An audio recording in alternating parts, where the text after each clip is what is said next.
mission is to solve the homeless pet problem in Marion County. We knew there were problems in our community, and we knew that we couldn't continue to go in the direction that we were going.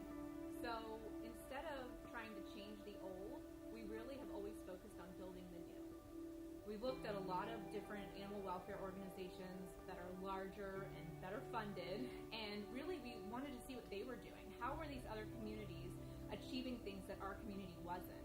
And really we knew we needed to have a lot of innovative ideas, and we needed to bring a lot of change to the community in order to be successful. There isn't a single aspect of what we do that isn't done by our volunteers. We're very proud of that as an organization. We think that there are very few organizations that are so volunteer heavy like we are. Now in the future, we know that in order to expand, we're going to have to put paid staff on. But I want to take this opportunity to thank all our volunteers, because without them, we would be nowhere.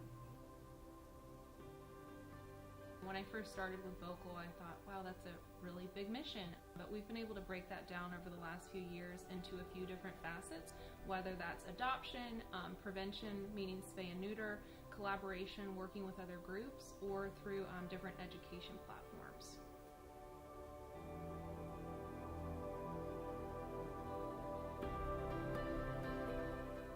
TNR stands for Trap, Neuter, Return, and it's the only humane option for truly feral cats. So if you have, say, 10 cats that live behind your home, if you TNR all of those cats, they are now living there safely, and they are not continuing to reproduce, and they're also keeping other cats from coming and moving into the area. So a lot of times when animals come into our care, we never know what level their social skills are going to be, if they've ever been in a home, if they've ever interacted with other animals. So for us, it's really important that they're going to be successful when they're adopted. But we don't have criteria that says this is what it means to be successful when you're adopted, because we realize that every animal, whether it's a cat or a dog that comes into our care, is going to have their own specific set of needs. So we really kind of evaluate that at a baseline level and figure out okay, can this dog walk on a leash? Is this dog social with people? What do we need to really work on to at least make them adoptable to your average person that wants to come in and adopt a pet? The Tammy Green Daniels Fix the Future Fund was really created to give people an option if they cannot afford to spay and neuter their pet. We often talk about the revolving door, which would be through intake and animals leaving a shelter through adoption. But there are so many other ways to keep animals from coming into the shelters to begin with. So our Fix the Future Fund really came into play probably in 2016 is when we really started to grow it, and it's continued to grow each year. Last year we spayed and neutered over 850 animals. We knew when we started, when we founded Vocal, that there was a major pet overpopulation problem. So the first thing we thought of was how could we keep animals from coming into the shelter to begin with, because we can't adopt our way out of the problem. We knew we couldn't. So that's why spay and neuter is so important, because we really need to have that accessibility so that there aren't people that are having unwanted litters, and then the whole litter of 10 dogs ends up at the shelter, or 6 cats ends up at the shelter. That's something that's so preventable and so easy, and realistically it's so much cheaper than housing and caring for animals. So we knew that it was something that was super important to bring to this community.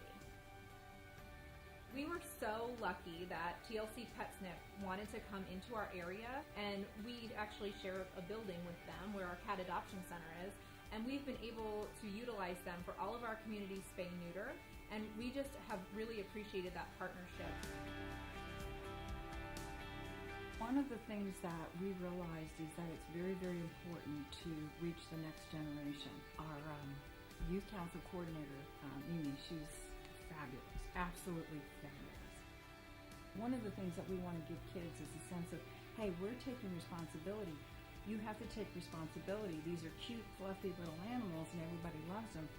But when playtime is over, you also have to be serious about training them. So they come in and they do puppy kindergarten, they teach them basic skills, and they get started that way.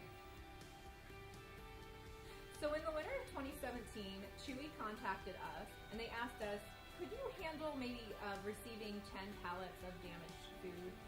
So we started accepting the pallets, and then Chewy just kind of continued to ask us to take more and more pallets. And we realized at that point, we need some sort of warehouse to store all this. We have been very lucky. We were able to lease a warehouse that's 2,500 square feet. And we have a volunteer staff that comes in. Usually it's bi-weekly on Sundays. It takes about 5 hours. We now receive close to 75 pallets of food, which is 3 semi-truckloads full of food. There are so many stakeholders in making sure that we can fulfill our mission. Solving the homeless pet problem requires volunteers, requires donors, it requires other organizations, it requires good legislation, it requires a multi-pronged approach, and our donors are a huge part of that, because without them, we can't deliver these services.